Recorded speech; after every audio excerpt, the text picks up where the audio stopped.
Yo, what is up people? How are you guys doing? Today we're going to be talking about has How to Minecraft Season 3 lived up to expectations so far. Obviously it's only been 3 days of the server running, so time will ultimately tell whether it's going to be an awesome series or a not so good one.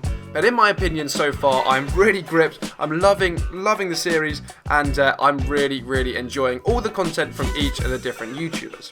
But there have been some fundamental changes which have really changed this series of How to Minecraft up from the last two. And they're two things that we're going to talk about, and I really want to see if you guys enjoy them or not. First thing we're going to talk about though is the red team and the blue team, and that is a huge new difference to How to Minecraft. You've got a red team and a blue team, and they are separated from each other by these giant bridges between them and spawn. Now this really changes the dynamic, and instead of people just choosing who they team up with, they've been put with a group of people, and they basically have to cooperate with that group and fight against each other. As it said at the very start of the series, you can make allegiances if you agree not to PvP, but ultimately there's going to be a huge war going on between each side, and you're not going to want to cooperate with the enemy team too much. Now I really like that, and I think that kind of adds a factions-esque feel to it. Obviously it's not factions, and I really love the way they've done it. I think it's a completely different aspect and a completely different addition to the server, and I think it's really cool. But you guys may not like that, so make sure to let me know down below if you think this kind of red team and blue team is a good aspect to the server and whether you think it's bad.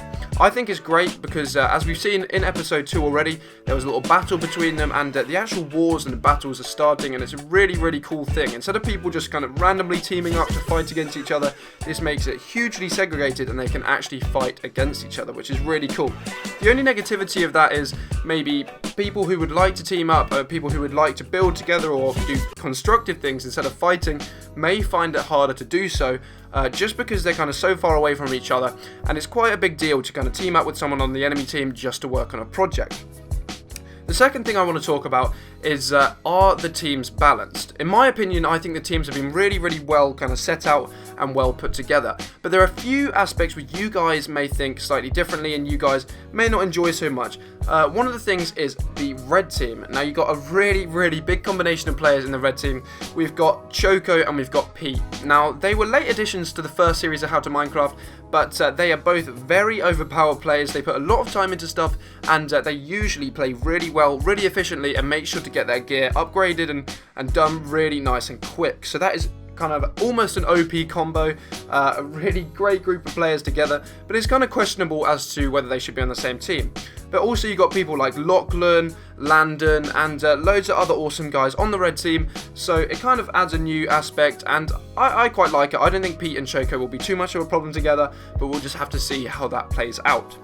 Then on the other side we've got the blue team, and we've got Vic. Vic is my favourite player on the blue team, and I think he really holds the team together. But you've also got Woofless and Nooch, and they're two guys who work really hard in these series and work really hard on getting gear and so on. So you've got some pretty OP players on that side as well, and in my opinion I think they're nice and balanced, and I think it works well. One different aspect though that we did see is that the blue team tried to attack the red one in the second episode, and actually the whole blue team got wiped out. I thought the blue team was going to be more powerful from the beginning, but it turns out that they were all killed in that second battle, or in that first battle in the second episode, by the red team. And that kind of makes it questionable. Do you think that Choco and Pete and Lachlan and all the other guys are a good combination and are going to be more powerful, or the blue team are going to be more powerful and win more battles? Let me know what you think. Personally, I'm on the blue side. I like the blue guys. Even though they lost that first battle, I think they're going to do really well, but we'll just have to see how that plays out in the coming episodes. Another thing is custom dungeons and enchants. That is one thing I asked for. I thought the custom dungeons in Season 2 were really good, and that added a great aspect to the server, and they've been re-added. Not too many have been found yet, obviously, as I said, only the third episode at the moment, so not loads of those have been found, but I think it's going to be great to find those new things. And then also custom enchants, they kind of adds a great different aspect to the server, and makes it really worth leveling up your swords and using those loot crates to find awesome new weapons with custom enchants on that can be more powerful than guys on the enemy's team, and I really like that. Another thing that I want to talk about is how rare the ores are. Now this is a really different thing that I haven't seen before, and not that many servers have actually done this. They've really made it hard to find diamonds and to find iron. That's a kind of really strange thing, because you would think, you know, first episode of How to Minecraft, everyone got loads of iron in the first series, and eventually they were getting diamonds by maybe even the first and the second episode. So this is a really strange thing in the way that it's been 3 episodes. Tonight it will be 4, and these guys are really struggling to find iron. I know they've been mining, and they've found emeralds and things like that, but the rareness of ores and caves adds a completely new aspect, and it means, in my opinion, I think that's really good. And what it means is that people aren't just going to quickly get diamond gear and, you know, just be done with the server and level everything up nice and quick. It's actually going to take time, maybe even 10 episodes for the guys to start getting diamonds, or maybe even 20 for them to get full diamond gear. And I think that's a really good way to add a bit more time into the server, and it adds a bit more replayability, because people won't just be kind of grinding through that really quick and won't be just getting that all done in the first few episodes. They'll be working on that over the next coming month, maybe even longer.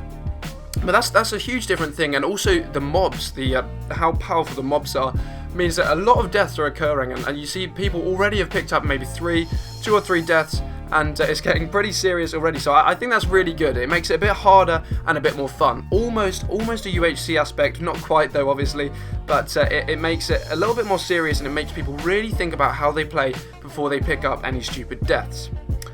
Finally, what I want to say is the new YouTubers. I did ask for them in my other How to Minecraft video. If you guys haven't seen that, make sure to check it out. I said it'd be great to add some new YouTubers, and I'm not going to name all of them, but we've got Nade, Sidearm, Landon MC, and all of these guys I think are great new additions. They add a new character to the series. It kind of makes it a little bit bigger, a bit bigger group, but I like that, and I think that's really good. And I think it's great that we've got quite a few players on each team, and each team is basically leveling up and trying to become more powerful than the other, and I think these new guys add a new energy to the server and a bit of spice just to change things up. But there we go, people. Let me know what you think about How to Minecraft Season 3 so far. I'm really enjoying it, and I really think the teams are great, and the whole new aspect of the server is absolutely awesome. But you guys may feel differently. Make sure to comment down below. But there we go, that is the end of this. Has How to Minecraft Season 3 lived up to expectations so far? In my opinion, yes, but you guys may not think so, so make sure to let me know. If you guys enjoyed it, make sure to leave a like, subscribe for loads more Minecraft, and I've got a brand new series coming up on this server, so make sure to check it out. A new Minecraft series with custom build biomes. It's going to be awesome, so make sure to check it out, and that should be up very soon. Thanks for watching the video, people, and I'll see you in the next one.